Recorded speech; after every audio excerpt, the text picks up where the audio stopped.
Alrighty. So, I know, man, I gotta do this. I gotta do that. And you're like, I don't know what to do. I suggest, like anything, you find a role model. Because very easily, when we find people that have done what we've done, we can easily mimic and copy what they do and save ourselves that much more time. I know it's hard to be like, I need to find a mentor? Man, I could do this all on my own. I got my own steam. But maybe you do. I thought the same thing. But I find that what really helps me move along a lot faster is when I have a person in my corner to help me out. And it's very easy to say this when people think, hey, you probably have all this money where you can afford a role model, right? And let me tell you, I'm struggling, okay? Let's not sugarcoat it. Why even lie? It's tough. Every day is a little bit of a battle, and I'm trying to figure out this thing so that I can actually do it full time. And this way I can just continue to share my thoughts and to realize, like, look, I have a lot to give. I've been an independent business owner and business operator more than like 20 years. Give or take 20 years. I've been trying to work for myself. I've been doing this side gigs and this, that, and the other for as long, I think, since I've been probably 13 years old. It started like back in the day. Mom didn't have money to give me for my toys or I love it, my Pokemon cards. And I had to figure out, okay, I want a crazy Pokemon Yu-Gi-Oh deck. So how am I going to get the money to do this? One thing that I actually had that was really lucky was every so often we would get away from New York City and go to Pennsylvania. And in Pennsylvania, they had flea markets. And these flea markets were great because for some reason I would always find card guys that were selling their cards for super cheap. So I saved up, some allowance, probably $20, $30, something like that. And I also recycled so that I could make a little bit extra money. And one day I went to the flea market and I bought some cards. And with buying some of these cards, I then went to school, sold some of the cards, made a better profit because the kids wanted to buy individual cards, right? And then I would take that money and I would come back and I would rinse and repeat. And I've done this. I did that in middle school. I had a little side business in high school where I was also trading cards and buying and moving things. I had, bake sales that I was trying to run and make money. And then I finally was old enough to get a job and I started just working all types of hours so that way I can have something to try to help me move along so that I can get what I wanted. But the greatest thing that I actually had happen to me was I joined a program where I was given a mentor. And this I don't know, I love this mentor. He saw something in me that I didn't know existed, and he showed me a completely different way of thinking about things. And this was in the 90s, before the 2000s. So it was if you needed a mentor, you actually had to run out and seek a person. But so a lot of people are going to be saying, man, you were lucky. How am I going to find a mentor? Now, let me tell you something.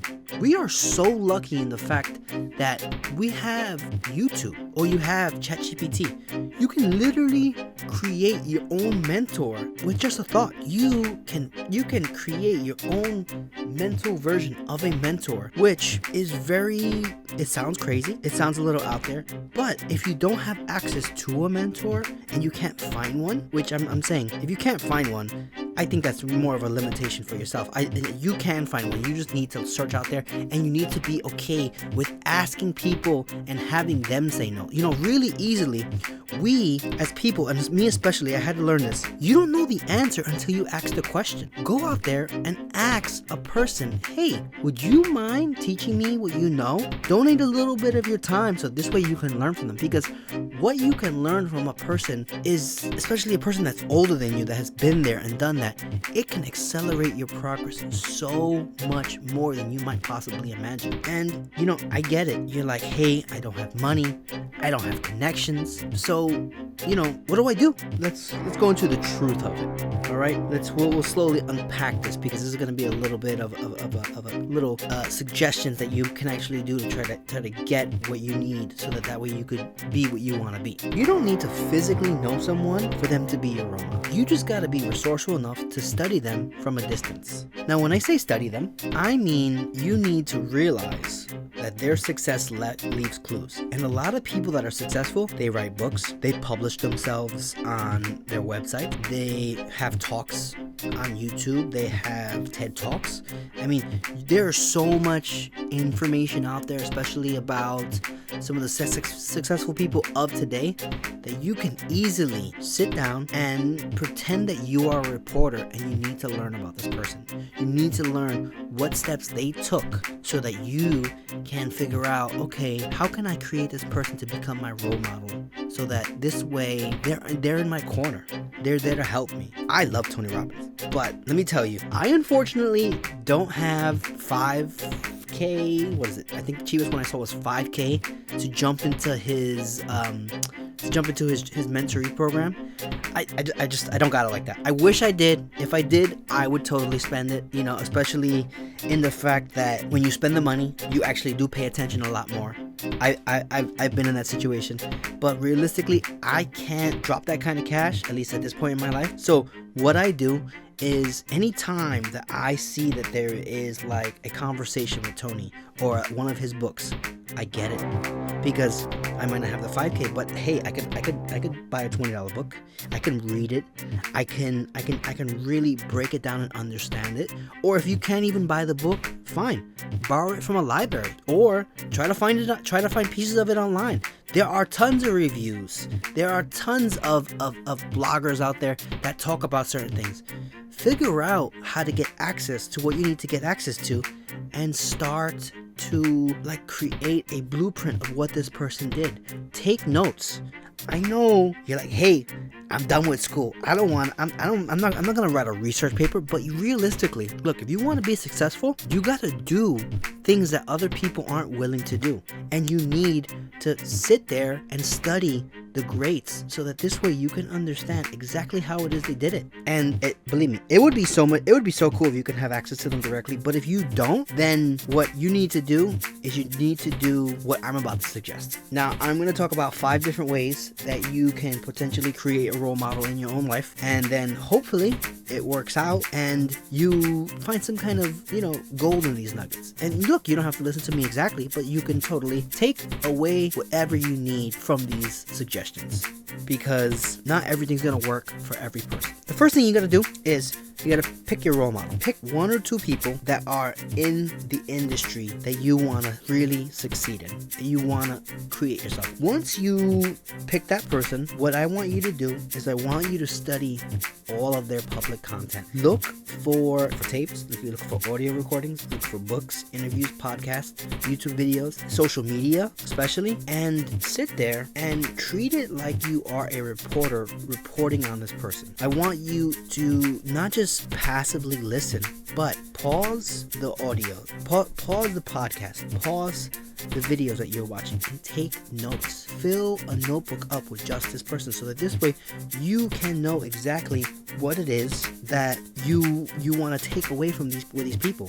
For me, I love listening to Dean, Tony, Simon Sinek. At least those are the motivational people.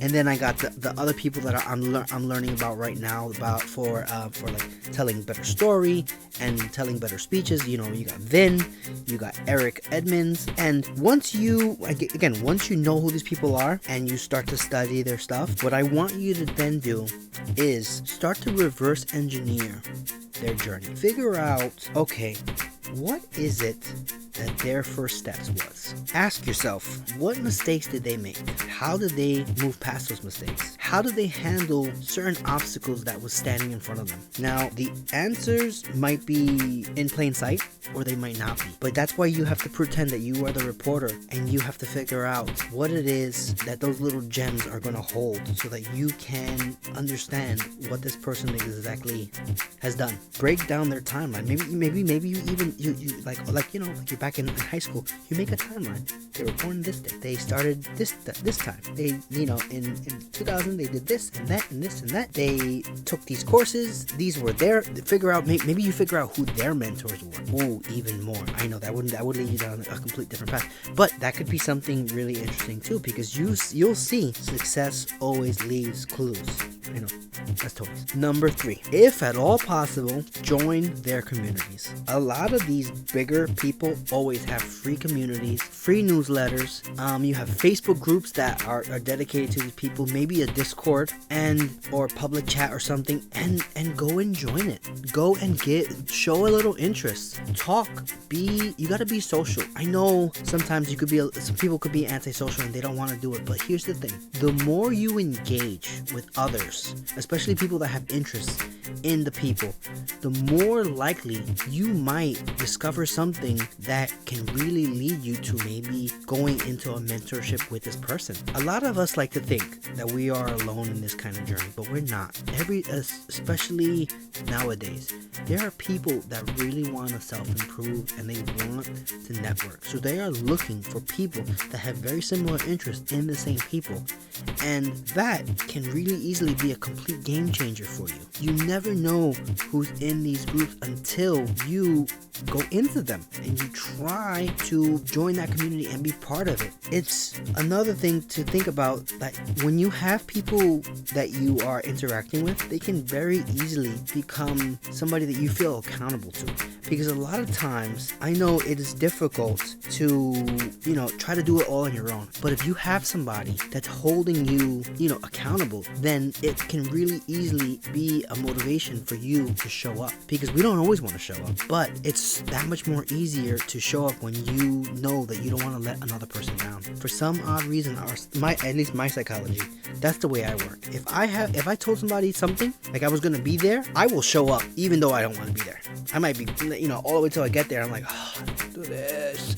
But I will show up because, hey, if I said I was gonna be there and this person needs something to me, then I will be there and I will push myself to do certain things. Maybe you figure out how to get yourself an accountability partner. The 4th thing that I'm gonna say is we can very easily get caught in this web of wanting to learn, and we don't apply anything of what we learn. When you spend time learning, you need to spend some time also applying what you learn. I know it's scary, but you gotta do it. If you do it, man, the amount of success that you will achieve is bananas when you think about it. So don't just learn, apply what you learn in your own way. You don't have to do exactly what they did, especially if you can't, you're reading an investment book and you're like, hey, they say invest $100,000. You're like, I don't have $100,000 to invest. So what do you have? So you do whatever you have. Look, you got a $10. Hey, invest the $10. Don't just wait, because that kind of stuff compound. Well, that's different stuff. Anyway, tangent. Sorry. The last thing is I want you to visualize that your coach is with you. Now, once you have an idea of what they do, how they sound, what steps they took. Now, what I need you to do is I need you to pretend and sit down and visualize that maybe they pop up and they're on your shoulder and they whisper certain things to you. They are kind of your committee for your own mind to be like, hey, you need to do this. You should be doing that. And I know it's wild, it's a little crazy. You're like, hey, you want to like good and evil, but no, like I just want to be good, like little mentors. Just like, hey, you need to do this. You know what I would do in this situation, right? And you can get to that point. If you don't have a crazy imagination like I do, which I sure do, I would say you can very easily, and non-tech people, we will try to figure this out, but you can train ChatGPT, which is a free resource, to act as a mentor that you want. And that mentor can really easily suggest to you, hey, you should be doing this, you should be doing that. So this way you get an idea of, okay, this is how that they would move. And the next thing you gotta do is you really just gotta just do it. And you gotta stop mentally stopping yourself and blocking yourself. You just gotta be like, okay, I want to just do it. I need to take some action. And my mentor is your mentor. If they're a good mentor, they're gonna tell you, yo, take some action. Stop thinking and start doing. Listen to me. Trust me. That's my little mentor on the side. Start making decisions. And think about it. It is with a little bit of action that you make progress. And that is what a role model should be doing in your life. He should be making you take a little action and do a little steps so that you can be the successful person that you know you are meant to be. I know it's hard when you feel like you don't have access to people who've made it, but let me tell you, those are your own excuses holding you back. You don't need permission to study someone else's life, and you don't need their permission to model their behavior. Look, they made it public for a reason. It's out there. It's up to you to copy it. It's like they say, the best form of flattery is mimicry. So mimic them. Not only can you mimic them, but you can also mix and match. Maybe you take a little bit of one person and a little bit of another person, and you make your own uniqueness. And this way, you stand out. That's perfectly okay. Nobody but you is gonna know, unless you tell people, which is cool if you tell them. You should. Why not? It'd be cool. Do it. But ideally, the whole point of doing these things is you're gonna be building your own blueprint for success. And that is what's most important. Let me leave you with this. If you don't know where to start by studying the people who have already walked the path. If you're lacking resources, get resourceful. That's Tony Robbins. And let your resourcefulness be your superpower. So I challenge you today. Pick one person you admire. Go find everything that you possibly can about them and study it. Write it down. Write how they did it. Then, once you got it written, start to apply it to your life in your own way. Because if you want success, you don't have to figure it all out right away, but you need to figure out something to start doing. You gotta learn from the people who already figured it out, because this will save you so much time in trial and error. Go out there, find your role model, and get to building that person in your head so they can help you and be successful. I'll catch you next time.